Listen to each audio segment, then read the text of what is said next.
Hello YouTube and welcome to another GrunfWorks tutorial. In the previous tutorial we have shown how to get into the orbit. In this one we will be showing how to get to the Mun, land there and come back. And I'm starting with assembling a rocket that will do that. So as you see I'm adding, this is a little bit speed built, but I'm adding batteries because that's important, heat shield and then a decoupler. So now all we need is enough tanks like fuel and rocket engine that will safely propel us to the Mun and back. We also need the landing legs because we will be landing on the Mun. And we need 4 solar panels because we need battery, well, we need electricity, simply put. This will be a piloted craft, so we don't technically need antenna. If you're using a probe, you might want to have it. Snap a decoupler there, so this above stage is our lander. Now we need to design the transfer stage. What we call transfer stage is actually a rocket that will take us from Kerbin to Mun. So, from Kerbin orbit to Mun orbit, to be all exact. And you will notice that we call it Mun because it's written M-U-N, as opposed to the Earth's moon, which is spelled M-O-O-N. So, yeah. Right, so what I'm adding now are additional boosters on the side. I'm using liquid fuel tanks, and I will be putting the Reliant engine. So these engines are non-swiveling, so they are not going to move left and right depending on my input, but they provide a decent thrust. Now, this is a little bit trickier part. This is what I do with connect the fuel lines. So the outer fuel tanks will be feeding into the inner fuel tanks, and then the other pair of the outer fuel tanks will be feeding into those fuel tanks. So this is what is referred in KSP as asparagus staging. And to my knowledge, I don't know if any rocket was ever using asparagus staging for real, but so as you can see now I'm setting up my groups so that I will be dropping the tanks 2 by 2. So the outer will be feeding into the inner, which will be feeding into the main stack, but all of the engines will be burning simultaneously. The main benefit of this is that all the time the inner tanks are full despite of them burning fuel. Now we're ending struts and let's go for the launch. We have our trusty pilot Valentina here, and then T for SAS on, Z for full thrust, and space for activating the main stage. As you can see, all 5 engines are firing at the moment. And as you can see, this is a little bit bigger rocket than I used in my initial tutorial because we need to have more delta V. For those of you that don't know what delta V is, think of it like just more fuel. And I've dropped the first 2 boosters, and you notice that all of the boosters, all the remaining boosters at the time of dropping were full.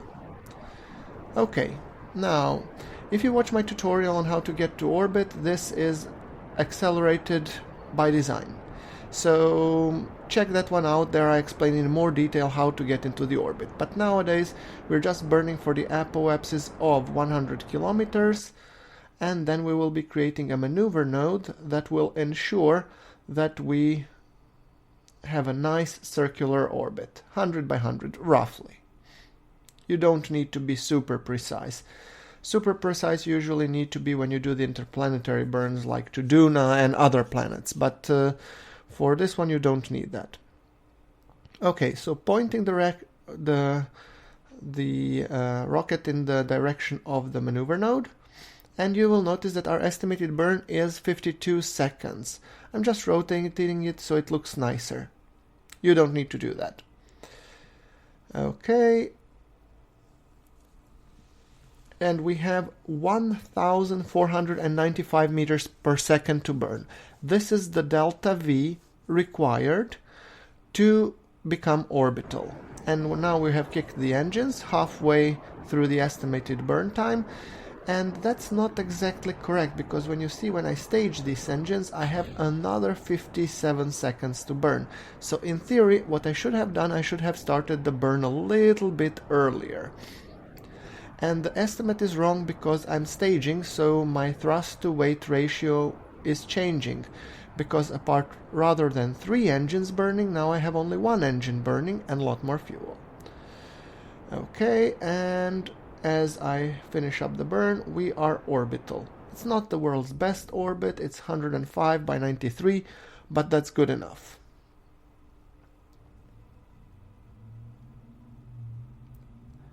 So this is pretty much the same as we did in our orbital, how to get orbital tutorial.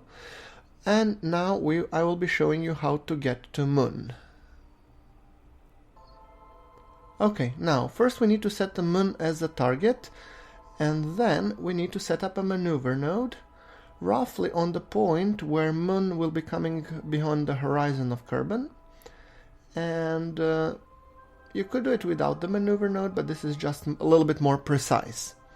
So as you can see, we have a periapsis at Moon, and just fiddling a little bit to make sure that it's decent. And then we will be burning when we arrive in Moon's orbit to insert ourselves in the orbit around Moon, because otherwise we would just do a flyby and come back to Kerbin. So as you can see, this fuel ensures us a budget of delta V. And delta V, think of it like velocity change. So when we are orbiting Kerbin, when we change the velocity, we will either go further out or drop down to Kerbin and whatnot. So this is called delta V, the ability to change orbit. I don't know a better definition of it per se, but this is sort of in layman's terms. We are getting ready for the burn, and as we burn, we have a 600 meters per second to burn. There we go. And as you can see, I'm extending my apoapsis towards the position where the Moon will be projected to be at the time of encounter. Now I'm slowing down the throttle because it makes it easier to maneuver. And there we go. We have a Moon periapsis. So let's kill the maneuver node. Right. And here, at this point, I will want to burn retrograde towards the Moon orbit to ensure that I ensure the capture.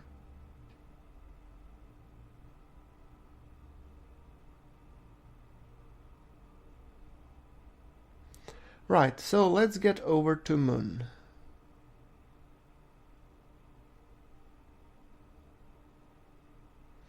And the place where this blue transitions to purple is actually the place, as you can see, now we are within the Moon's sphere of influence. That means that the Moon's gravity is affecting us, no longer Kerbin. So let's put at Moon periapsis a burn, retrograde, which will ensure that we lower our periapsis so that we come very close to the surface of Moon.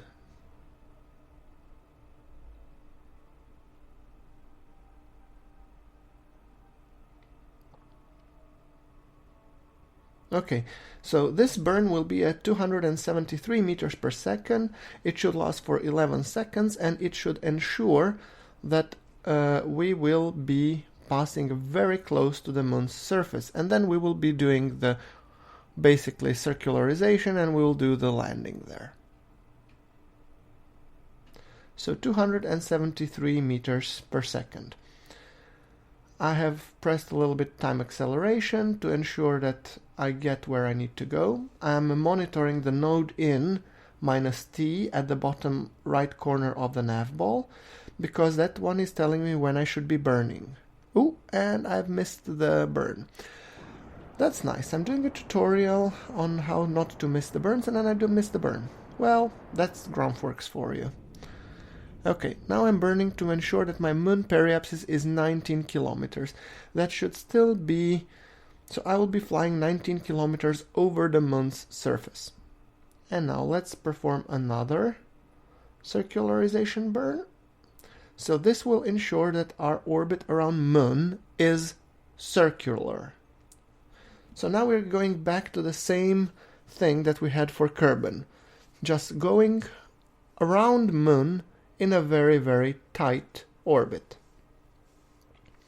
And that doesn't take too much delta V, it's 166 meters per second. But we need to perform that at periapsis rather than apoapsis. There we go. We still have the connectivity towards the KSC, but now it's severed. So at this point, if you had a probe, you would be in trouble.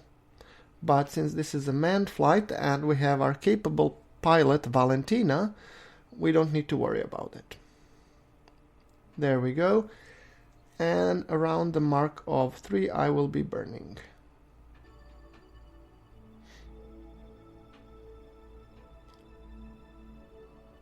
And burn. I'm monitoring my apoapsis to ensure that it drops down to also 19-ish. Right, so now if I left it like this, I would be flying around Moon and orbiting around Moon indefinitely. But we want to land, so let's make another maneuver, and now as you can see the projected line will be telling us where we will crash. Assuming we don't do any additional burns, yes, we will crash, or impact, or another term used in KSP is lithobrake. Lithobrake means that you are braking by impact. Yes. Performing the deorbit burn, so we are deorbiting and we stage the final stage, and now we're in our small dinky lander. Valentina is all too happy. And now, as you can see, our orbit velocity is 335. We will be dropping that one practically to 0, but not the orbit, but the surface one, but you'll see at which point the transition happens. I'll show you. So, we are now preparing for landing. The easiest way which I'm doing is I rotate the ship so that the blue is down and then the controls are acting accordingly. When you press up, you're going up and vice versa. That is also a trick which is the handiest when you are doing this.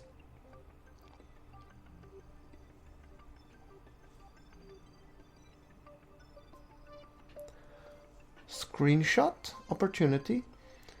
And if my calculations are correct, we should be landing just before that big crater that you see on the horizon to the left of the ship. Hopefully, what I'm hoping that by changing this and decelerating, as you can see I'm burning orbit retrograde, I'm hoping to actually land before these two small craters that are just behind my craft.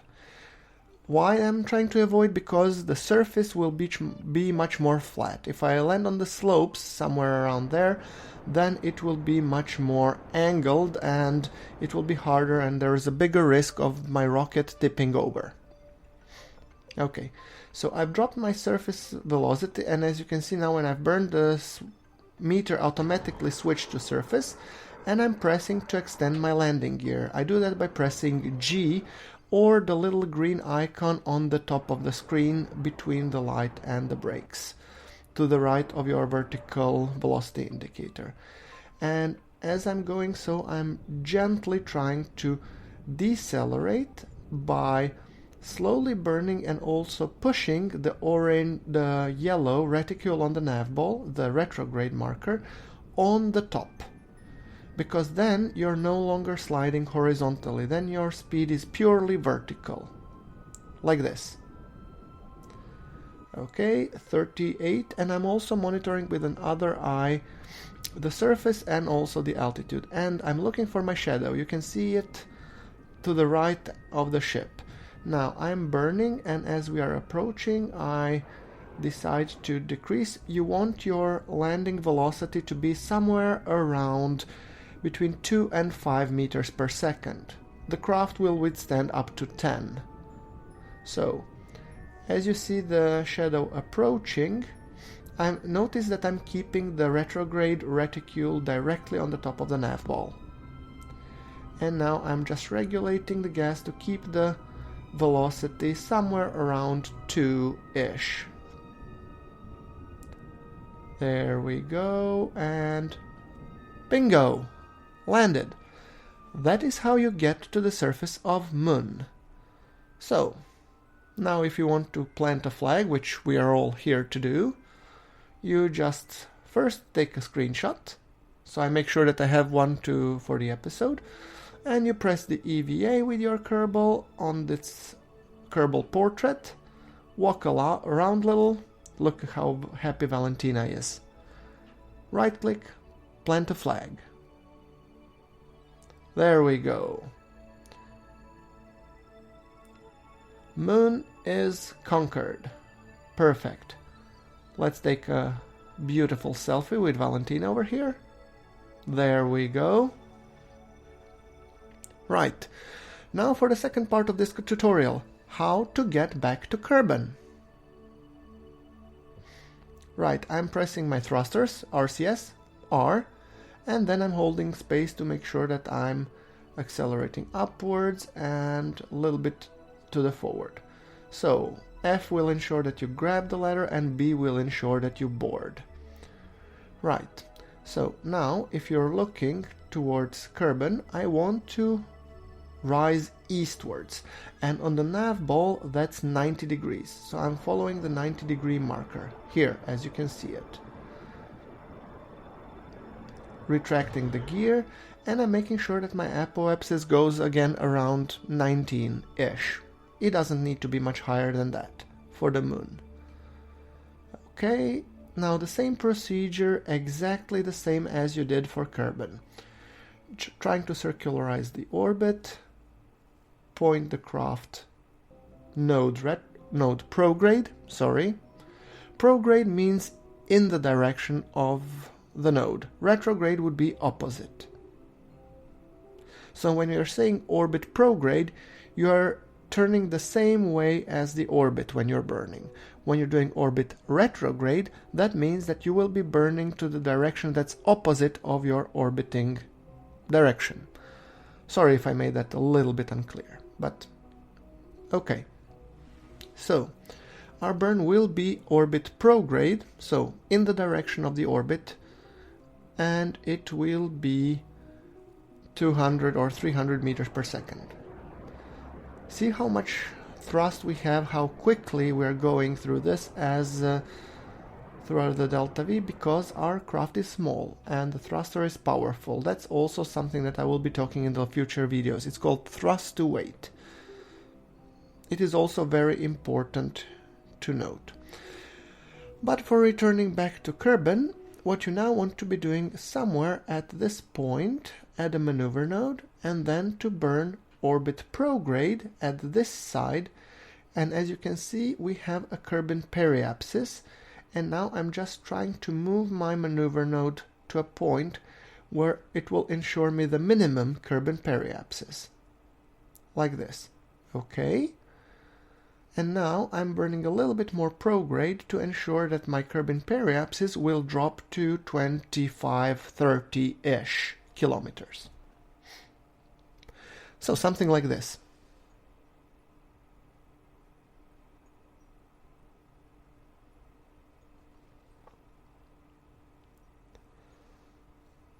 Okay, the node is set up. Nothing more to do but point the rocket in the right direction and burn again.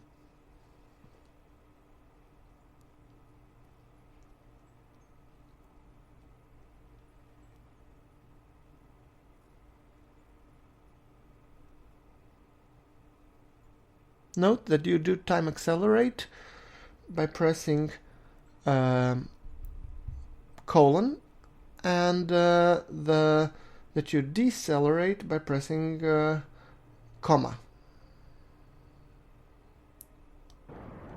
Right, so we are burning maneuver node prograde to extend, and basically, and there we go. Oops. So see what happened. I burned a little bit too much.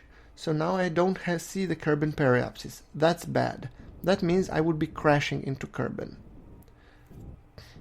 Okay, so now Kerbin periapsis, I just turned the rocket directly opposite, and then I corrected a little bit. Perfect. So let's now time accelerate, and you will notice that we have a blue line that's going straight. That means at that point we will be exiting the moon's sphere of influence. Once the colors change, and once the ellipse around Kerbin becomes blue, we have come back to the Kerbin's sphere of influence, meaning Kerbin's gravity is influencing our path, so to say.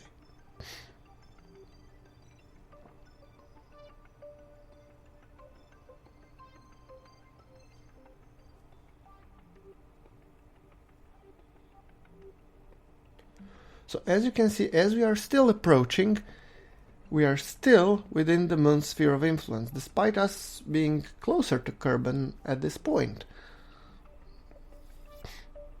Only now, when we come roughly here, you will notice the color change. There it is. And now we are in Kerbin's sphere of influence. So now pressing the time acceleration will take us back to Kerbin. It will take us to the Kerbin periapsis. So what we will do is we will be performing an aerobraking. That is, we will be using Kerbin's atmosphere and the atmospheric friction to slow us down to the point where we will be landing. This produces a lot of heat, so that's why we have put the heat shield. If we didn't, we could have easily burnt down. Okay. Now we are entering the Kerbin's atmosphere, and you will be seeing the flames shortly. There we go. And now, since I still have enough fuel in this stage, I'm decided to use it to burn orbit retrograde to ensure that we decelerate as much as possible. When I consume the fuel, I will be pressing the stage, and then the ablator in the... yeah, there we go, stage. And now the ablator in the heat shield will be taking over. So now we are basically being steered by Sir Isaac Newton and the gravity. The heat is building up, but we have put in a heat shield, so we should be fine.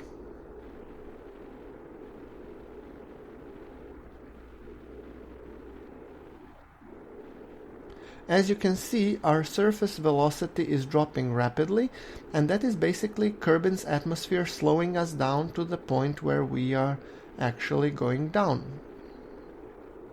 So we will be falling to Kerbin.